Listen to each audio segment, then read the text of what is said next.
briefing here, what I'm going to talk about is building your career in financial management. I basically want to provide you with a very high-level overview to start with of the development process, what's available to you in terms of resources, and how you can play in the process as you go through this.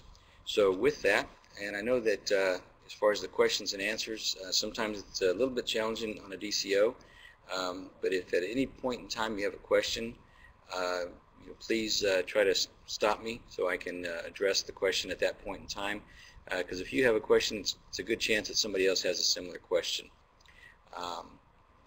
Okay, so I'll keep an eye on the chat box to, if I see a question, I'll respond to it that way.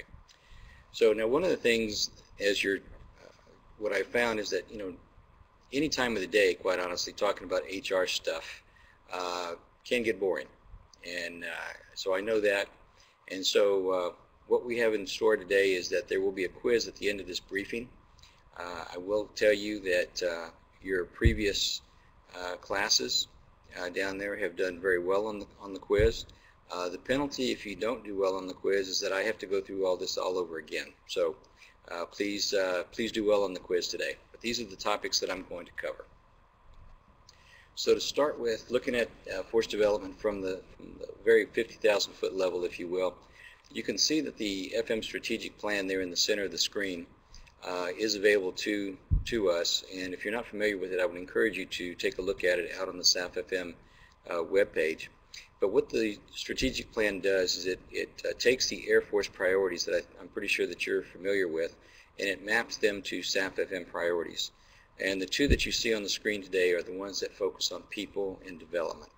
And you can see the quote by Dr. Moore in there that development is something that he takes very seriously. He thinks it's very important for us to always embrace a culture of continuing improvement, and that's what development helps us do. The Air Force doctrine that develops or that focuses on force development you see here is 1-1, and it is a series of experiences and challenges that are combined with education and training opportunities that are going to produce our Air Force leaders. And you can see that the intent is to link your training and education opportunities to your different assignments, connect your individual goals with Air Force needs, to invest in the right education and training and experience in the right person at the right time, and then enhance your leadership and understanding as you utilize all of those experiences throughout your career. The goal of force development is to produce adaptive and creative knowledge-enabled airmen. So that's what we strive to do. Now what I'm going to focus on today is career development. I'm going to look at these three primary factors that you see here: education and training, experience, and then leadership. Pardon me. And I'm going to talk about them in the context of this career development wheel that you see right here. So you notice that there's 5 different phases on that career development wheel. Phase 1 is doing a self-assessment. You probably know better than anybody what your strengths are, what your weaknesses are, maybe some gaps in your development, your resume, whatever. So do that self-assessment. Once you've done that, then you start looking for options that's going to enable you to maybe strengthen your weaknesses, maybe fill some gaps or whatever. Phase 3 then is starting to develop your skills. Whatever those skills that need to be developed is working on that. Phase 4, in my opinion, is one of the most difficult things to do, and that's marketing yourself. Most of us are not don't have a habit of saying, look at me, look how good I am, etc., etc. But marketing yourself can come in different ways, and that includes attendance at, such as what you're attending now, FEMSOC as an example, where you start developing your personal and professional networks, attending your local PDIs or the national PDI. That's a way to market yourself and get to know other members of the career field that's across the Air Force. And then phase 5 is probably the most important of any of these, and that's your performance. And I'm going to talk a little bit more about performance in just a while, and the importance that Air Force senior leadership places on that. And then we'll also talk about experience and also some leadership development. So to get started, just to give you an overview regarding formal education, you can see that FM as a career field and how we compare to the rest of the Air Force, 59% of our workforce today have completed a formal education, and that's either a bachelor's, master's, or a PhD program, compared to the Air Force, which is about 45%. So overall, FM is a well-educated workforce from that standpoint. And the only reason that I point that out is because it's not so much that most of our job series do not have a mandatory education requirement, but when you go to apply for positions, the folks that you're going to be in competition with for those advancement opportunities, in all likelihood, may have these formal education degrees completed. And so that puts you at a little bit of a disadvantage if you haven't completed your formal education. So I want to encourage you, if you are in the process of doing that, to complete that. If you maybe haven't started, or maybe you've got some college under your belt, certainly encourage you to do that as well, because that will benefit you in the long run. As I said, I'm not going to spend a lot of time on formal education because I think everybody knows what that is, but I do want to talk about training and developmental training that's available to all of us out there. And you can see that there's three primary categories that our training falls into. The first is tactical expertise, and that's really more, say, GS1 through GS9 level, where you're doing a lot of transactional work, things of that nature. And this is the type of training that's available for our folks out there. The operational bucket is really more your mid-career, say like GS11 through 12 and 13 level. And you can see some of the training opportunities that's available there as well. And then the strategic category is the GS14 and 15 level, and you can see the opportunities that's available there. Now these courses that's listed here are not all of the courses. It's just a representation of what is available out there for us. Now this is a notional timeline, and it's a pretty static timeline in the sense of, you see that red bar in the middle of the screen there, right between April and May.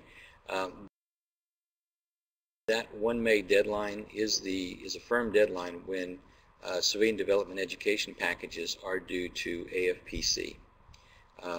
In the February and March timeframe, Air Force A1 will release a development education call, and that's for both military and civilian, and that includes also this CSLIP program. And then the career field team will also send that call out to all of our employees in the career field that have subscribed to our list server, and I'll give you some more information about that later.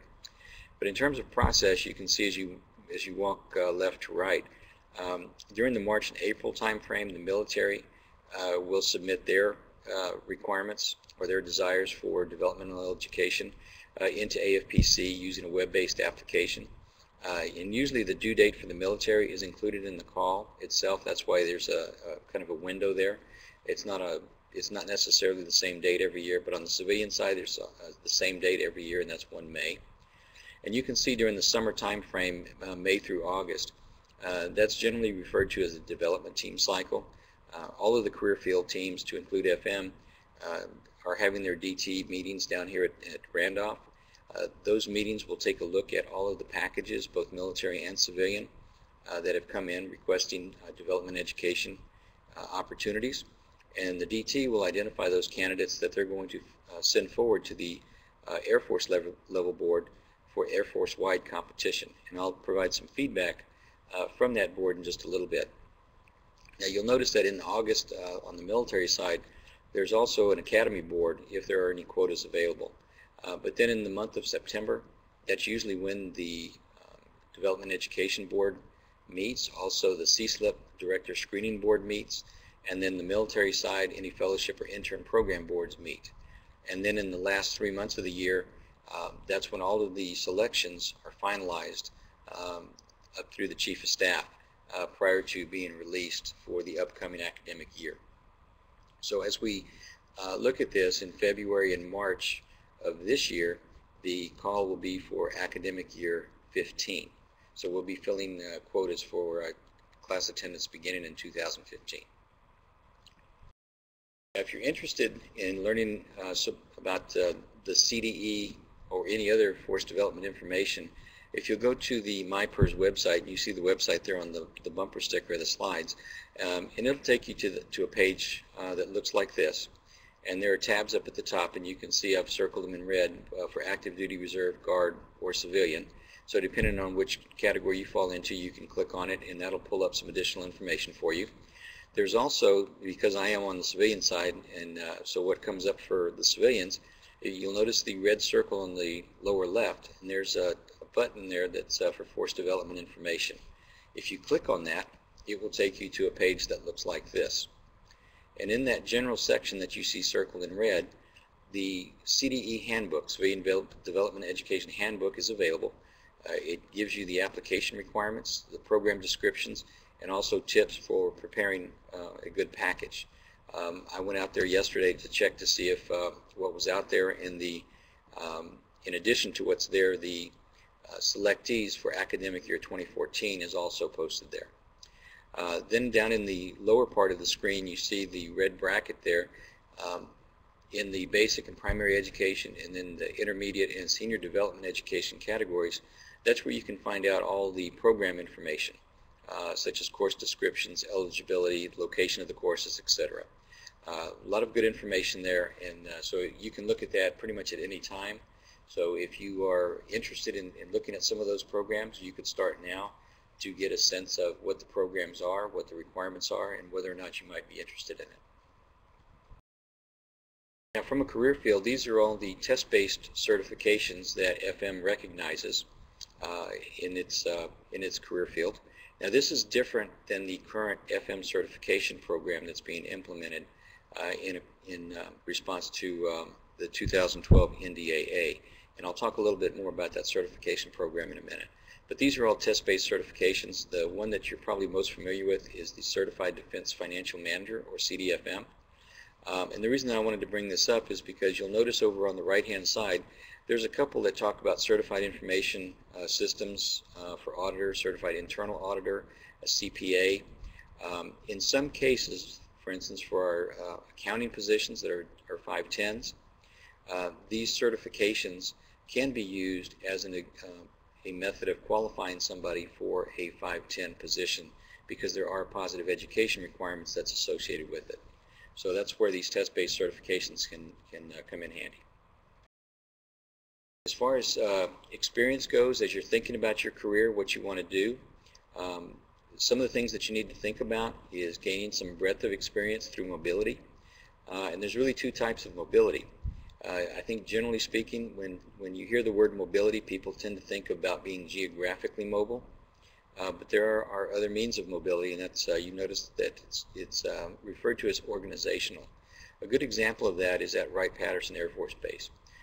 There's a lot of opportunity for different types of experience without having to be geographically mobile. And as the military members in the class can probably attest,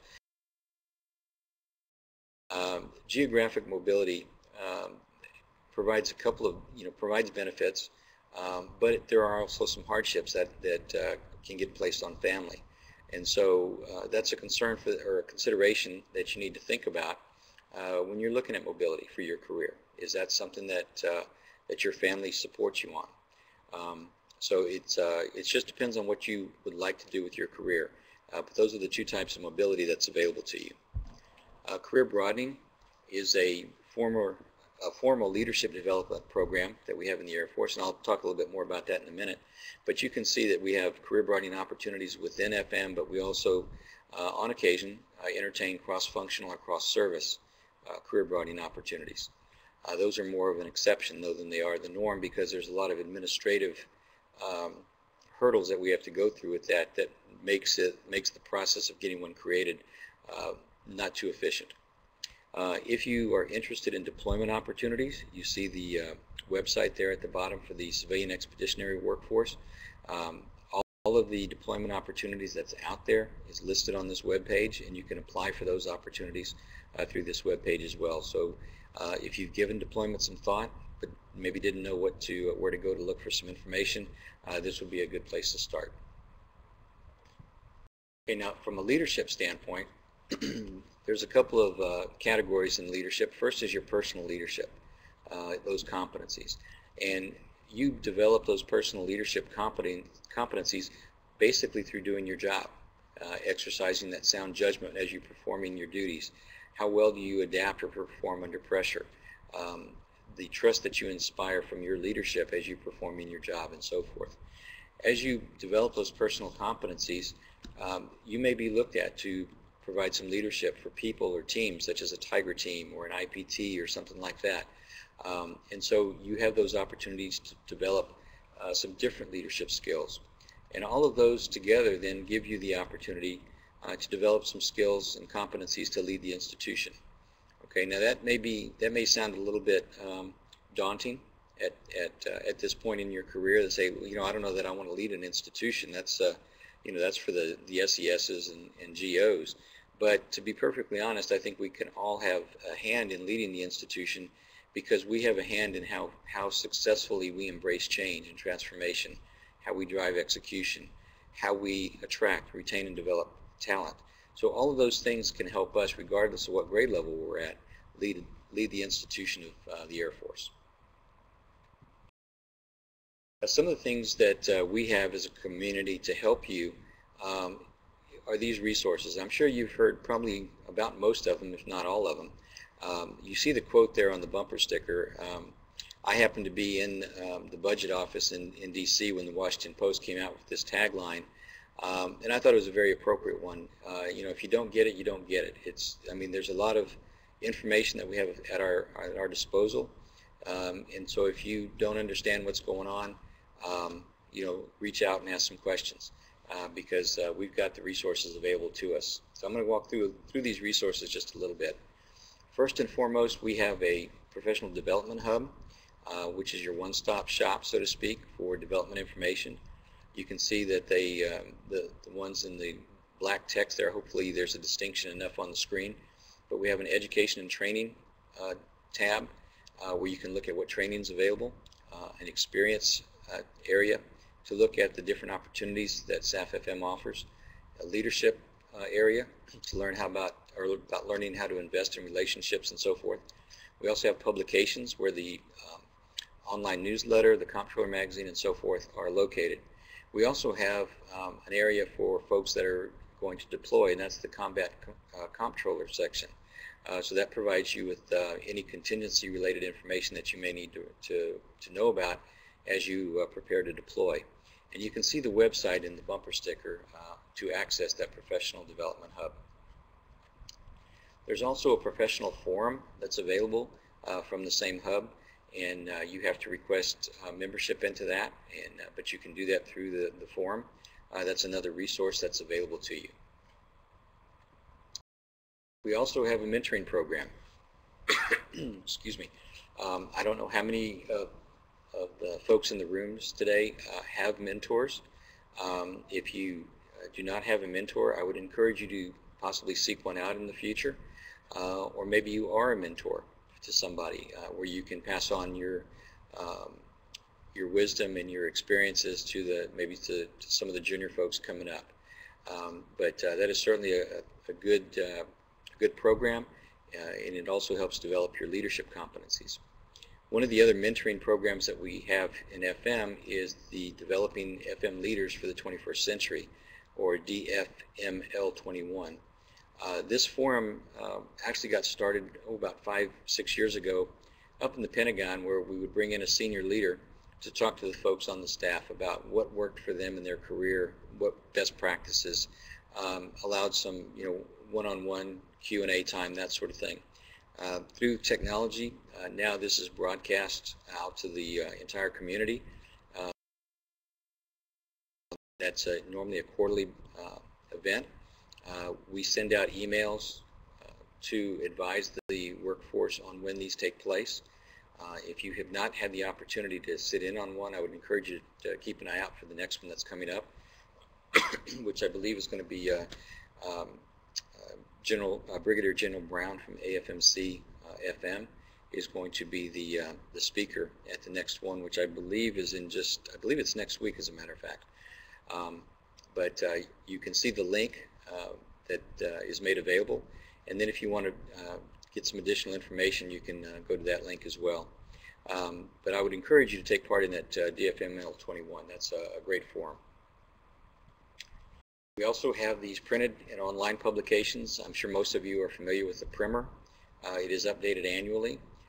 We've moved away from the hard copy as much as possible to reduce printing costs and so forth, and now it's more of a digital primer that's available for distribution at PDI, usually through a CD, but it also contains an FM course catalog, which is important because as we move into the certification program, this will be a good source for identifying training opportunities for you. We also have the roadmaps that you see in the lower right. I'm sure most of you are familiar with those. Those are also updated annually. And then the career path outlines or offers ideas for the areas of education, training, experience, and leadership. Now, one way that I have found that you can utilize these roadmaps, and you can use this as for you personally, or if you happen to supervise any folks, or if you are mentoring someone, you can take whatever roadmap that you are using, and you can find out where you're at on this scale grade-wise. You can put a ruler down and draw a vertical line on that roadmap. Everything to the left of that line are things that hopefully you've already accomplished. Everything to the right are things that you can think about accomplishing as you move forward. So that helps you think about and prepare an individual development plan as you're going forward. Okay, again, some of the other resources, the Comptroller magazine, you can see that it's published in these months, April, August, and November, and that is sent out via email as well as hard copy. We also have the newsletter that's published on the months that other than the ones the magazine are published. And if you're interested in submitting an article for consideration, you can send it to Ms. Catherine Alexandro at the email address that you see there. She is the editor for these publications, and if you've not considered submitting an article, I would encourage you to do so. This is another way that you can stretch, if you will, and develop your skill sets. One other means that we have today for all the social media hounds that's out there, SAF-FM has a Facebook page and also has a Twitter account, and you can see the links there. So if you want to check them out and like them on Facebook or follow them on Twitter, that's a good way to do that. I will tell you that SAF-FM is responsive to questions that are posed in that forum, and so it's a good way to ask questions of senior leadership as well as receive information that senior leadership is passing out. Now, another resource that we have that maybe you're not as familiar with is what OSD has established, and this was a couple years ago, and I have to give DoD credit on this. They actually did a pretty good job in developing these websites. The first one is FM Online, and that's just basically a what's new in FM kind of web page to start with, current information and so forth. But down the left-hand side of the page, there are links to Army and Navy and other DoD agency web pages as well. When I say it's user-friendly, when it first came out, I went out to try it out to see would it be easy or not, and I looked for budget information just to see, okay, what's there. I knew what the Air Force President's budget had been and what we published, but I was able to find Army and Navy information probably within half an hour of going out and looking at the different pages, and could do a DoD summary, if you will, of what I was looking for, probably in less than an hour. So it was very easy to use, very user-friendly. The other website that OSD launched was FM MyLearn, and this is where you can find a database rather for FM training across the DoD, all in one location. Again, a very easy to use website, and it provides a very comprehensive e-catalog of that training that's available across the department. And I'll talk a little bit more about what else you can access there in just a minute. But you can see the website for those two, for FM Online there in the bumper sticker. Okay, so that was a lot of information, but now let's kind of turn this a little bit and start looking at us as individuals. What do you need to do? And how can we down here help you? Give you a checklist and then a key takeaway. The bottom line, if you take nothing away nothing else away from today's discussion, take this away, that your career is your responsibility. That seems very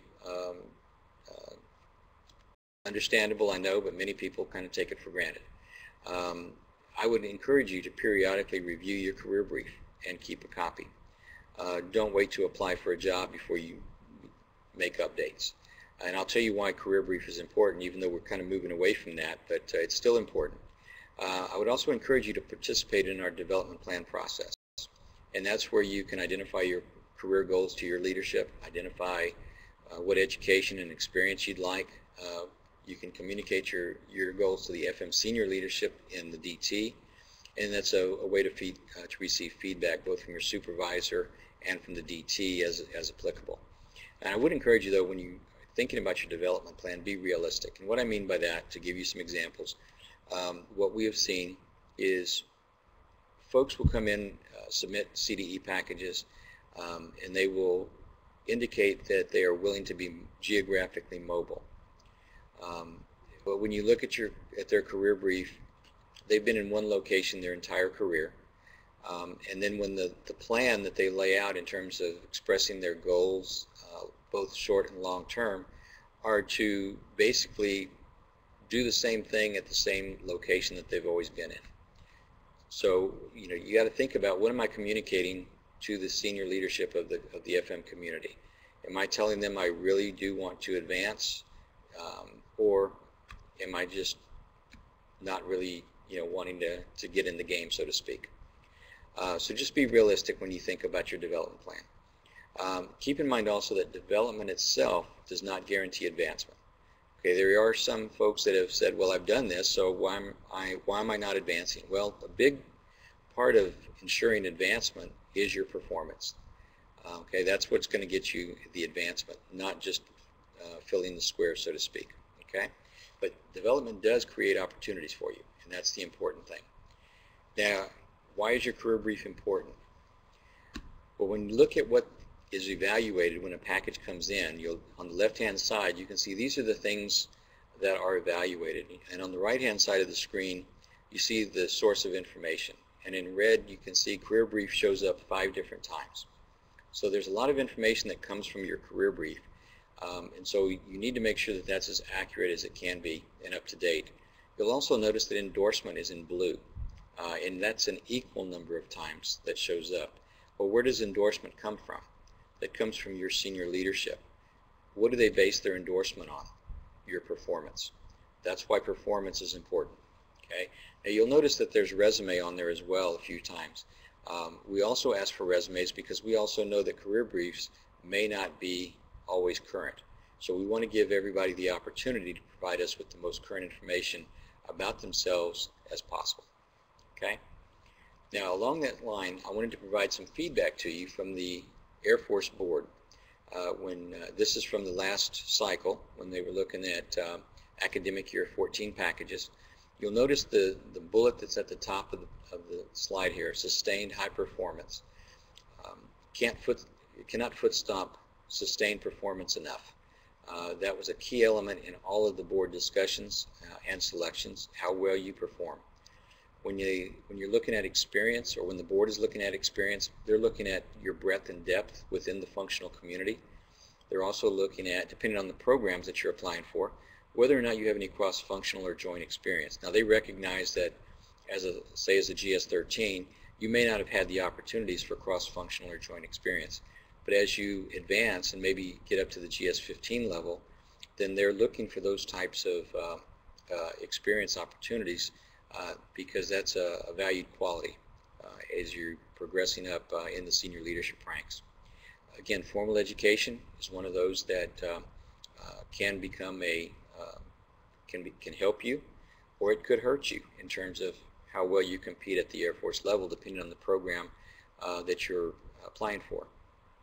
You'll notice the completion of the appropriate level of professional military education. For instance, for GS-12 or GS-13, the appropriate level of PME is the Air Command and Staff College. Okay, for 14 and 15 would be Air War College, and so forth. And then there's also functional training that is looked at. How much functional training has that individual actually obtained? For us, an example of functional training would be DFMCS over at Maxwell. Again, depending on the program that's being requested, mobility is something that is considered valued. It's not required, but it is valued. The other two elements there, timing, is at the right time in an employee's career. To give you an example, if you have, say, less than 5 years of experience in civil service, it's probably not the right time to send you for an in-residence opportunity. Okay, it would be better maybe 8 to 10 year mark, something like that, for an in-residence opportunity. And so those are the types of things that are looked at. And then again, the endorsement, that's key also, because how strong your endorsement is from your leadership will have an influence on the Air Force Board's decision to whether to support your package or not. And again, the endorsement is primarily based on your performance. Okay, I mentioned career broadening earlier, and that it's a formal leadership development program. It's designed to broaden your skills, to enhance your leadership perspectives. You may want to think about future career broadening opportunities. You can identify your desire to be included in that through the IDP or the civilian development process.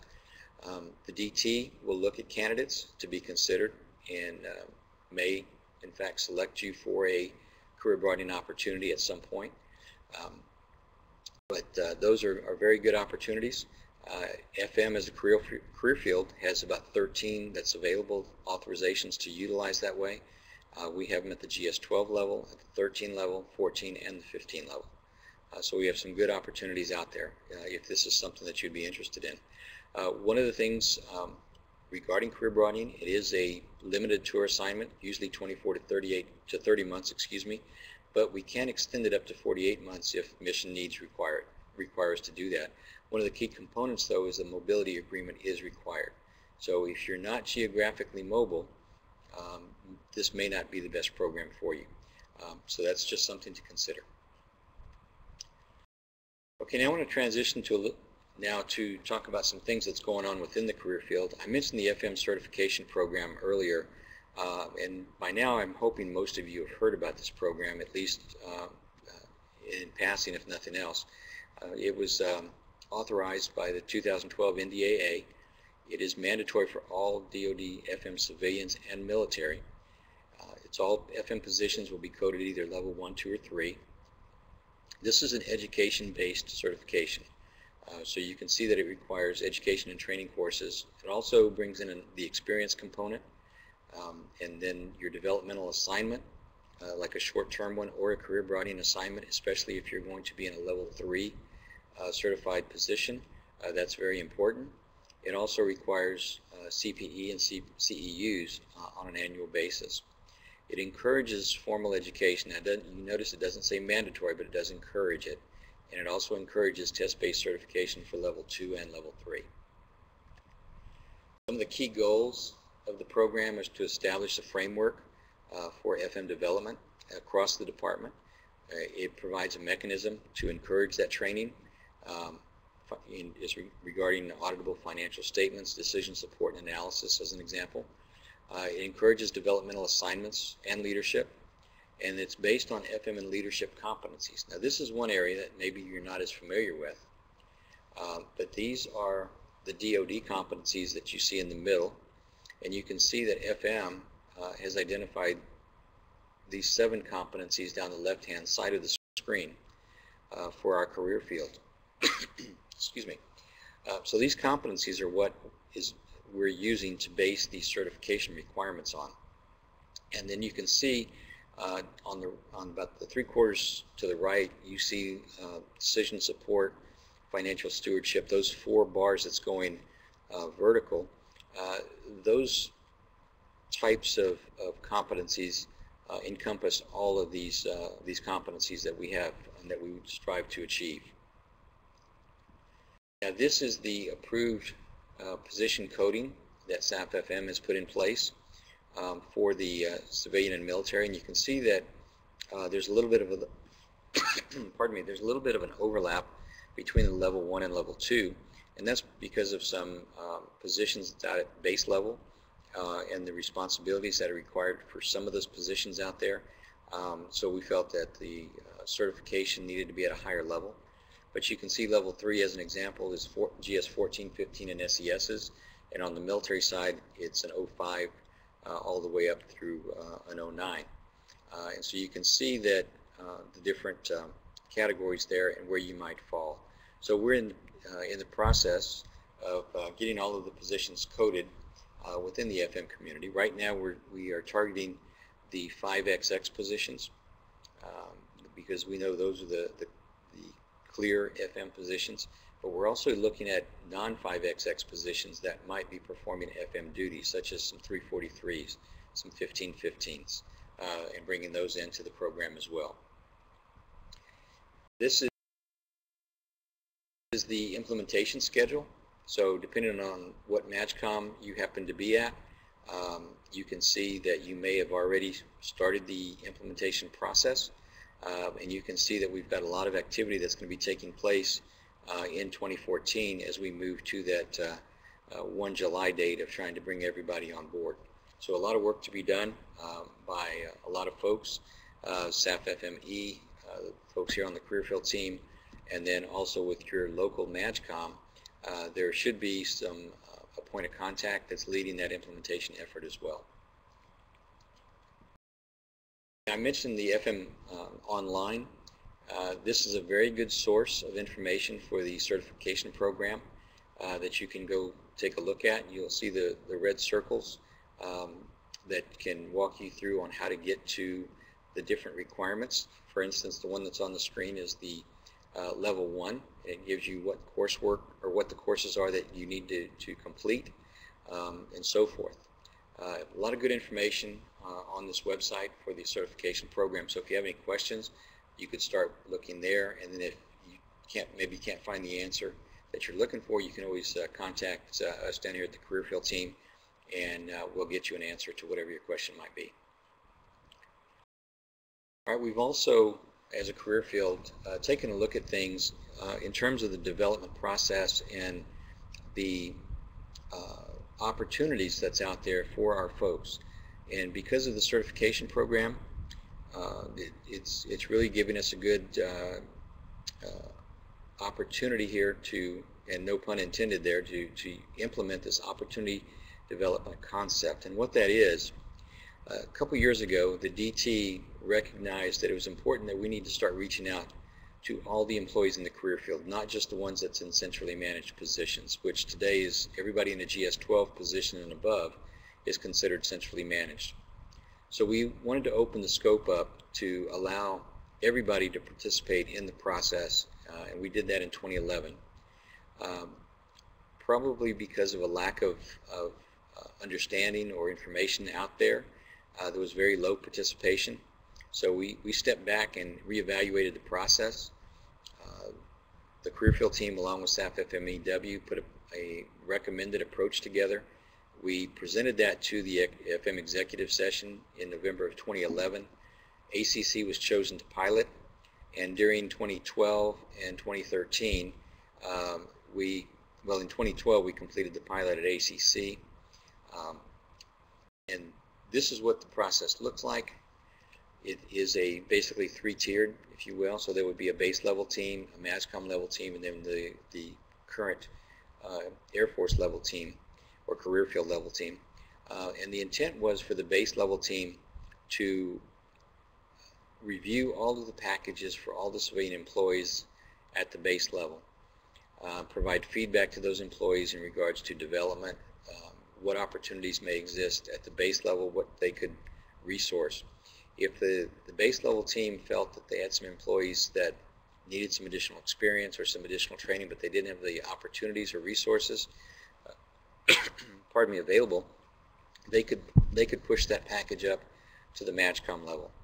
MAJCOM could then review that package along with other MAJCOM level packages and do the same thing. If they didn't have the resources or the opportunities from an experience point of view, they could push that up to the FM level DT at the Air Force level, and so forth. So that was the intent there. throughout the whole process is to provide communication to the employees, whether it's this is what we're doing for you or this is what you can do to maybe make yourself more competitive, depending upon your personal career goals. Pardon me. So what we found when we took a look at the results, they were very encouraging. We saw a 20% participation increase, and the increase was primarily in the grades below the GS-12.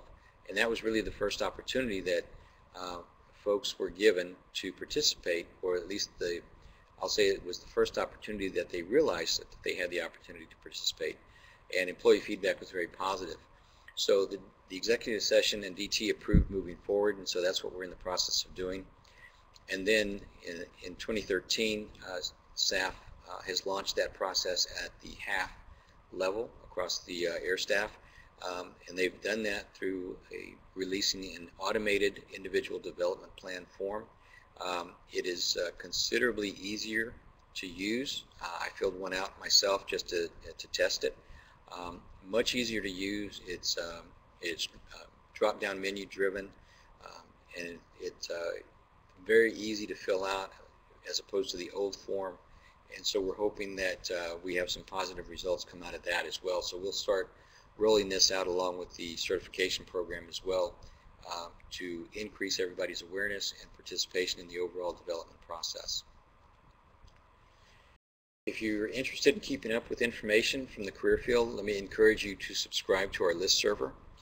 And we use this capability to send out career field information on an as needed or on a regular basis if something pops up. As an example, I sent something out yesterday to the career field regarding a training survey that SAP FMEW had sent out requesting feedback from the career field.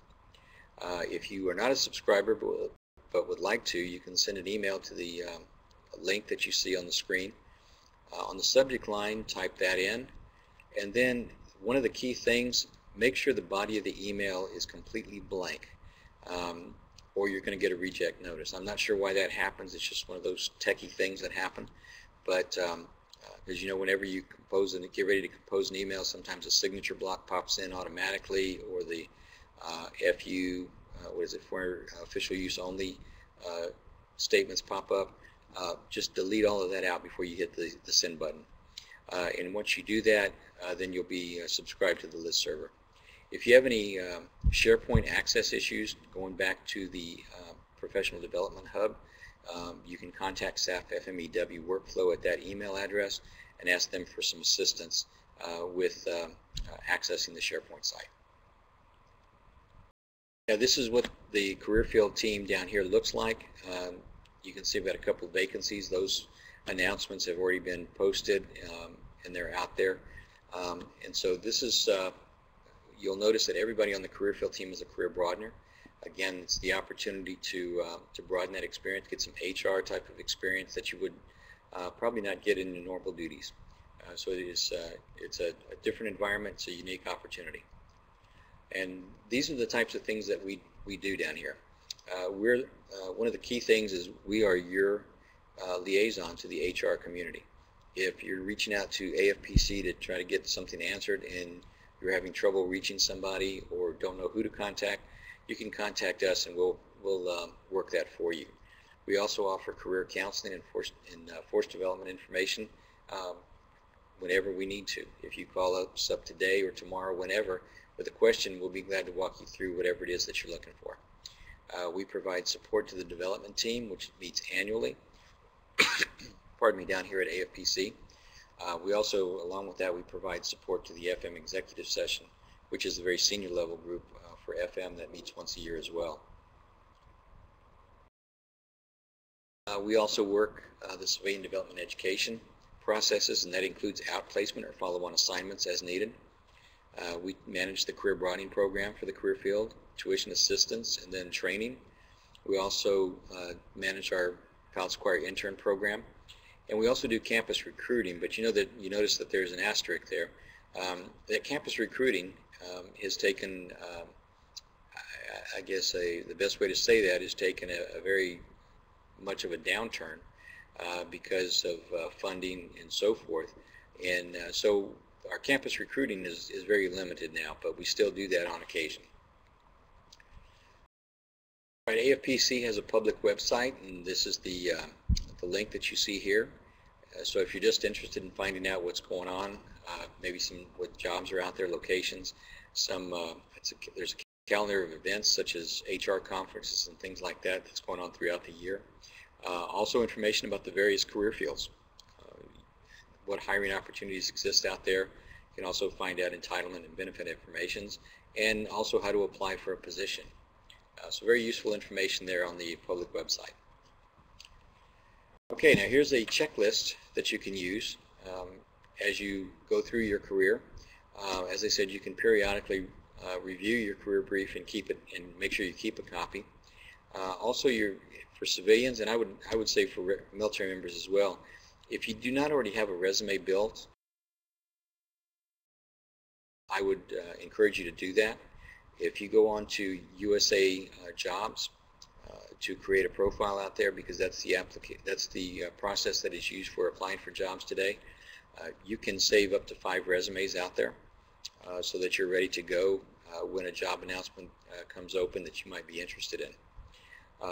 But I would encourage you to do that. Now, one of the other things that I would encourage you to do when you put your resume together is have somebody that does not know what your job entails to review it. Because if they understand what your resume says, then the HR community, which will be the first reviewer of your resume, will also understand. And the reason that I say that is we tend to communicate a lot of times using acronyms. As an example, CRIS. Those of us in the FM community know what CRIS is, but an HR person has no idea what it is. So keep those kinds of things in mind when you prepare your resume. And that's one of the things that I would offer to you. If you want to send me your resume and ask me to take a look at it, I'll be happy to and provide some observations back to you that would help maybe strengthen it or provide you with some different insights as you go forward. Also keep in mind, think about your education, certification, and PME. Think about experience that you want to obtain during your career. But encourage you to find a mentor if you don't already have one. Also encourage you to seek leadership roles, whether it's could be something as simple as leading a project all the way through seeking supervisory positions. If you have any questions or in need of assistance at any point, don't hesitate to contact us. And our contact information, you see the phone number, both DSN and commercial, that is our central number. Anyone can answer that phone, or if you have to leave a message, if we happen to all be out, for instance, anybody can access that voicemail, so we can then circle back with you. We also have a general inbox, and you see the email address there. So if you want to send us a question via email, we can access, or we can provide a response that way as well. If you happen to be a PAC, or if you are a supervisor and you just want to learn more about the PAC program, you can send an email to the PAC email address that you see there, so we can respond to that. If there's any auditors in the audience today, this is the Audit Career Field Team's contact down here at AFPC as well. Okay, so to circle back, hopefully I've covered these 3 areas sufficiently in the context of that career development wheel. As I said, if you take nothing else away from this discussion today other than your career is your responsibility. The amount of investment that you make is entirely up to you. So that's the key takeaway from today, that if nothing else, I want you to take away. So with that, the quiz. So I'm going to turn the volume up on the speaker here so I can hear if there's a response to it. What's the answer to number 1? All right, give me a second to turn the microphone back on. It takes a delay. Okay, so Mr. Cerda should be able to hear us now. Can you hear us, Mr. Cerda? Yes, I can. Okay. Who says A? Who says B? Who says C? All right, seems pretty unanimous. C is... They're going with term. Okay, good. Second question.